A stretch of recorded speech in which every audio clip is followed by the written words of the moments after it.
Hello viewers, எல்லோரும் எப்படி இருக்கிறீங்க? Welcome back my YouTube channel. நான் உங்களோட தேவி சுனில்குமார். இன்றைக்கி ஒரு நெத்திலி மீன் குழம்பு தான் பார்க்க போகிறோம். இன்றைக்கி ஃப்ரெஷ்ஷாக கிடச்சிதுங்க, நல்ல பெரிய பெரிய நெத்திலியாக. அப்போ தான் பிடிச்சிட்டு வந்து அந்த என்ன சொல்கிறது, ஐஸ்லாம் எதுவுமே போடலை, ஃப்ரெஷ்ஷாக வாங்கிட்டு வந்திருக்கேன். நெத்திலியெல்லாம் வெட்டி க்ளீன் பண்ணி ரெடி பண்ணி வச்சுருக்கேன். அதுக்கு தேவையான வெங்காயம், தக்காளி, மாங்காய் பீஸ், கருவேப்பிலை, பூண்டு நசுக்கி வச்சுருக்கேன். வாங்க எப்படி செய்யுதுன்னு பார்க்கலாம். நான் எப்போவுமே தேங்காய் இல்லாத குழம்புக்கு நல்லெண்ணெய் ஊற்றியும், தேங்காய் ஊற்றி வைக்கிற குழம்புக்கு தேங்காய் எண்ணெய் விட்டு செய்வேன். ஸோ இன்றைக்கி தேங்காய் எண்ணெய் தான் விட்டுக்கிறேன். எண்ணெய் காஞ்சிருச்சு. வெந்தயமும் கடுகும் போட்டு தாளிச்சிருக்கேன்.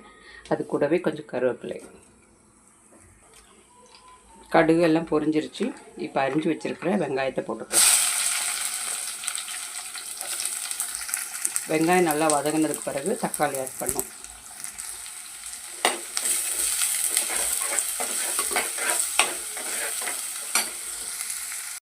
இப்போ வெங்காயம் நல்லா வதங்கிடுச்சு, தக்காளி ஆட் பண்ணிட்டேன். எப்போவுமே வெங்காயம் வதங்கும்போது கொஞ்சம் மஞ்சள் உப்பு போட்டிங்கன்னா நல்லா சீக்கிரமாக வதங்கிடும். இது ஒரு 5 நிமிஷம் மூடி போட்டால் நல்லா தக்காளி நல்லா ஸ்மாஷ் ஆகிடும்.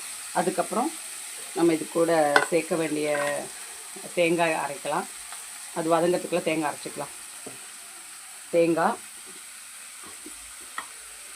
மிளகாத்தூள், கொஞ்சம் ஜீரகம், சின்ன வெங்காயம் இருந்தால் சின்ன வெங்காயம் போட்டு அரைக்கலாம். இதை அரைச்சி வச்சுட்டு வதக்கினதுக்கு பிறகு இந்த அரைச்ச அரைப்பை போட்டு வதக்கணும். என்கிட்ட சின்ன வெங்காயம் இல்லாதனால இந்த பெரிய வெங்காயம் ஆட் பண்ணிக்கிறேன்.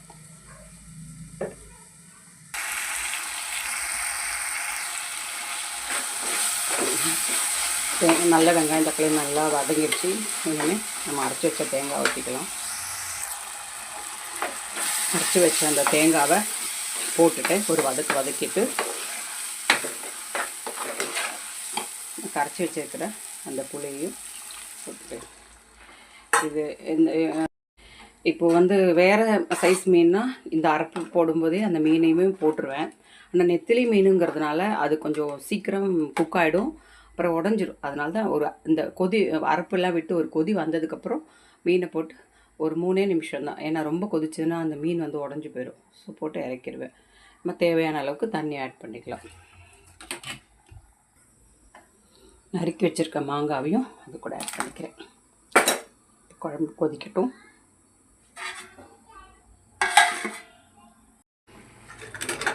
குழம்பு கொதிச்சிருச்சு, நல்லா மீன் போட்டுக்கலாம்.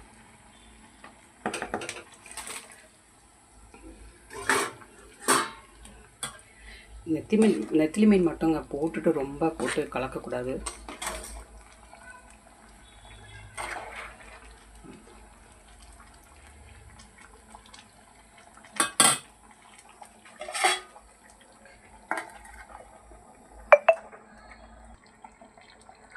அவ்வளோதாங்க, குழம்பு ரெடி ஆகிடுச்சு. நீங்கள் நினைக்கலாம் ஏன் வாலோடு போட்டிருக்கேன்னு. நெத்திலி மீன் சீக்கிரமாக உடஞ்சிடும். வால் கட் பண்ணிட்டேன்னா அந்த வால் கிட்டேருந்து பார்த்திங்கன்னா அப்படியே பிரிஞ்சு வந்துடும். இந்த மாதிரி போட்டால் சீக்கிரம் உடையாது, அதனால தான் அப்படி போட்டிருக்கேன். ஓகே, இனி அடுத்த வீடியோவில் பார்க்கலாம். இந்த வீடியோ பிடிச்சிருந்தா லைக் பண்ணுங்கள், ஷேர் பண்ணுங்கள், கமெண்ட் பண்ணுங்கள், எந்த குறைகளை தெரிவிங்க.